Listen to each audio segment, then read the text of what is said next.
د سړي لخوا دوه داسې خبرې که یو ښځې ته یې وکړي او هغه ښځه هر څومره سخت مزاجه وي نو هغه ورسره مینه شروع کوي او د سړي نه خپل ځان او خپل هر څه قربانوي. دا ډېر ضروري معلومات دي او ډېر پټ رازونه دي، تاسو سره په دې ویډیو کې شریکوم. د ویډیو خامخا تر اخره موږ سره ملتیا وکړئ چې تاسو هم د دې معلوماتو او د دې پټو رازونو نه خبر شئ. قدرمنو دوستانو، هسې خو ښځه د الله تعالی یو داسې نازک مخلوق دی چې د هر انسان ورسره زړه لګي او هر انسان غواړي چې خبرې ورسره وکړي. خو که دغه رشته د ښځې او د خاوند په شکل کې وي نو بیا نوره هم ښکلي شي.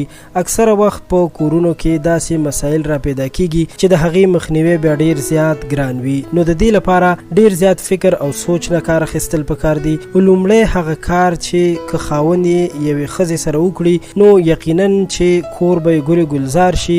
زیات وخت ښځې په خبره باندې نه پوهیږي او هرې خبرې سره سرتیزي کوي. د دې د وجې نه په کور کې ډېر مسایل پیدا کیږي. نو لومړی خبره دا که په کور کې دغسې مسایل وي نو سړي ته پکار دی چې د صبر نه کار واخلي او صبر سره سره د ښځې تعریف وکړي او د هغې صفت وکړي، د هغې د هر ښه کار ستاینه وکړي او هغې ته ووایي چې زه ډېر خوشحاله یم چې ستا غوندې د ژوند ملګري لرم. په دې خبرو سره د ښځې زړه نور هم نرمیږي او د خاوند اړخ ته پوره او مکمل توجه کوي او خپل ځان سره هم فکر کوي چې مال نه دي پکار چې په کور کې لانجې وکړم ځکه چې خاوند مې ما سره ډېره زیاته مینه کوي. دویم دا چې زیات وخت په کور کې خفګانونه ځکه هم پیدا کیږي چې خاوند خپلې ښځې ته وخت نه ورکوي. اکثر د شپې کور ته ناوخته راځي او یا که په کور کې هم وي نو په موبایل کې مصروف وي او یا په نور داسې کارونو کې مصروف وي چې ښځې ته وخت نه ورکوي. په دې سره هم ښځه فکر کوي چې خاوند مې زما اړخ ته توجه نه کوي، نو